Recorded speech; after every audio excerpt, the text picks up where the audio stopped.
My name's Mark Peiffer. I'm program manager for Community Markets. We are a small nonprofit, less than 2 years old, in Charlestown, West Virginia. And today I'm going to briefly share about the food box giveaway program, local food access program that Try This West Virginia helped us kick off with some seed funding from the June round of mini grants.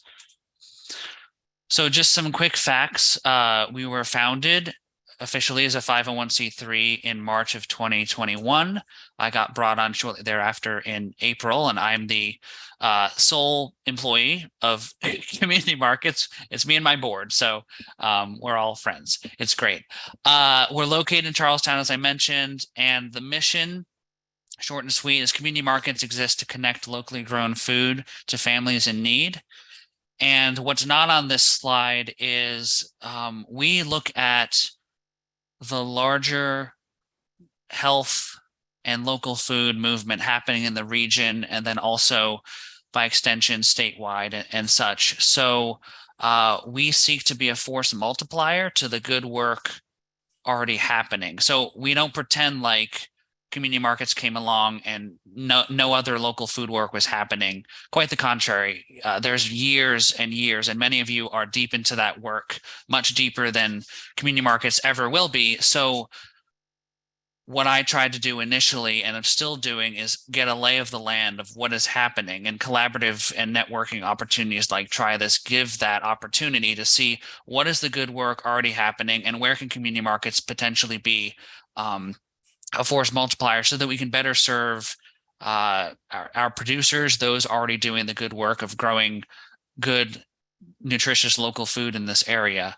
And then also Community Market seeks to fill in the gaps of service. Where are things in the local food ecosystem and for producers that needs that aren't being met that can help operations do better.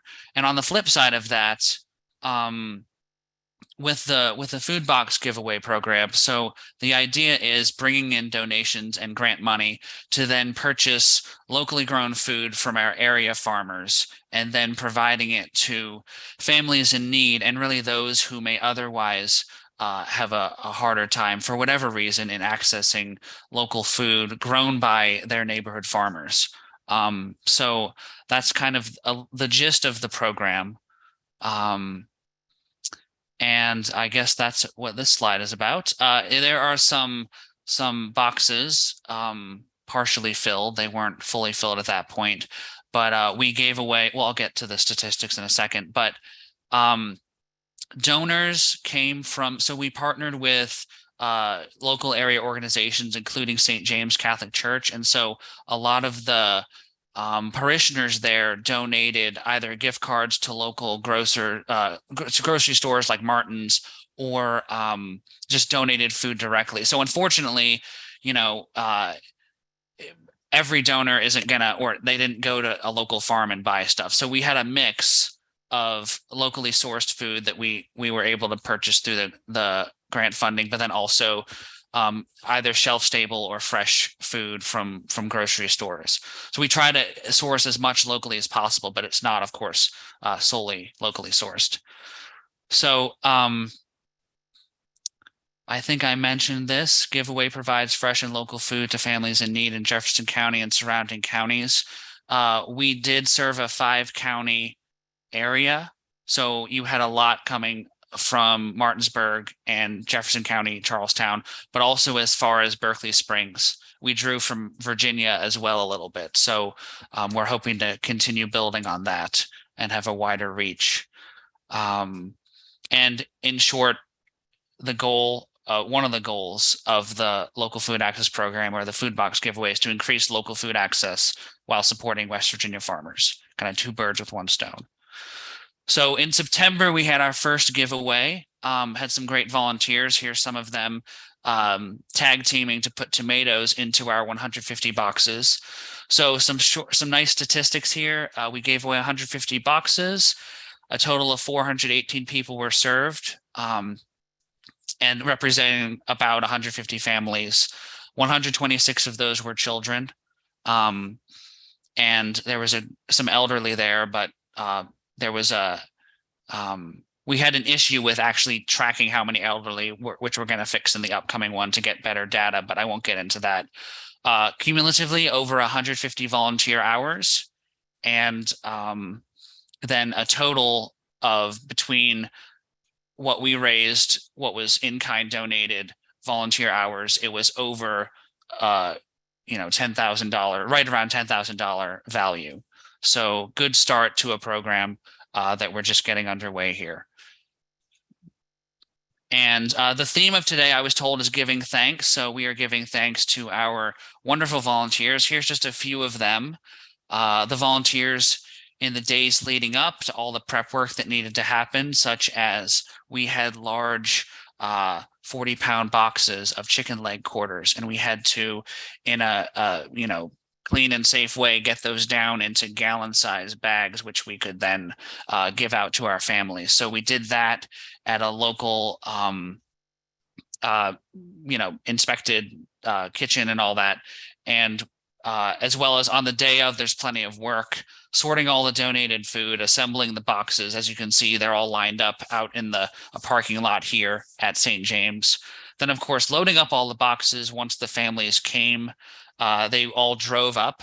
So they'd come, swing around. We'd get some basic information from them, and then they'd go their way. And then we reused a lot of the material. So if you look to our left, right by the basketball hoop, there's a bunch of boxes there that actually got reused for the next giveaway. And then also there's the paper mill in Halltown that we recycled some of the paper there too. And then we returned all the milk boxes, cartons and stuff, the crates, back to Martin. So there was a efficient use of the materials we had, even down to the cardboard and the boxes. So we just try to be good stewards of the resources we're entrusted with. And I'll mention these bags over on the left of all the cardboard. That was a generous donation from a farm over by Baltimore. So a little further, but it was actually a connection that St. James has. And we have bags of, it was a couple pounds of potatoes, it was green beans, and it was, I think, about a dozen ears of corn. So in addition to the box they got there, which again, at the taking of this picture wasn't completely full, they received 3 bags of fresh produce from the region, not directly West Virginia, but we're getting there. We're building up our network with local producers here. So we're giving thanks also for our partners. If I can say here, this is, well, so Try This is prominent right there in the middle. And if over here, Try This provided the seed grant funding for that amount. It was the lower end of the funding amount we could go for. And they got the food box giveaway started. So thank you, Brittany, Sarah, Laura, everyone on everyone on the Try This team. It's been a good run. But since then, looking ahead to our January giveaway, which will be our second one, there is additional funding that has come in. So it's really cool to see we have some impact we can show from the September one. And then here's some additional partners that have come on. So actually, we have fundraised at this point about 3 times the amount we had for the first giveaway.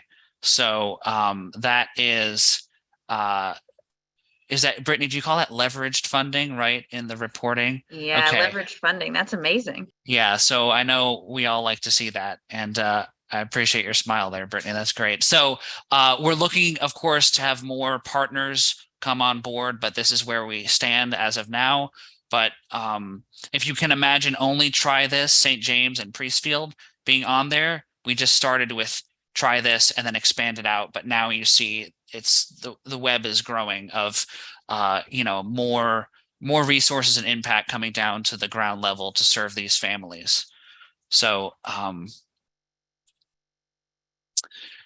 a little shout out and blurb about January 14th is our next giveaway, as I've mentioned a few times. So we're starting at 8 a.m. It's going to be in conjunction with a clothing giveaway that's happening at St. James. So families are going to be able to come and receive, just shop for whatever clothes they need. And as a part of that, Community Markets is partnering this year to add a food box piece. So those who come will receive clothes they need, which is what they've come for a couple years now to receive. But then in addition, they'll get another food box with locally sourced food in it. Again, if you're interested, I mean, we're looking for volunteers, we're looking for donations. You can visit, I'll drop it into the chat here, but our website, go to the events page and get more details about the upcoming giveaway. So, and one of the things with January, a lot of organizations in the area, including your own, I imagine, is doing a lot of good work around in November for Thanksgiving and then December and Christmas. But come January, people's like kind of tighten the purse strings, right? They've spent a lot of money, but also giving can decrease too. And the number of programs in January, which happens to be the dead of winter, kind of can decrease. So we're trying to fill a gap in there where, you know, families still need to eat. Families still need fresh, healthy food. So that's what part of the reason for going to January, for having that as the date for our next giveaway. I'm kind of passing over the months where a lot of food access and giving already happens. But anyway, I've said enough. One takeaway I just want to mention that was really cool. A lot of talk goes into last mile logistics. So like you can build a program, but how do we actually get people out or get the services to them? What we saw a few times is one van or car would be sent to cover a neighborhood or a couple families.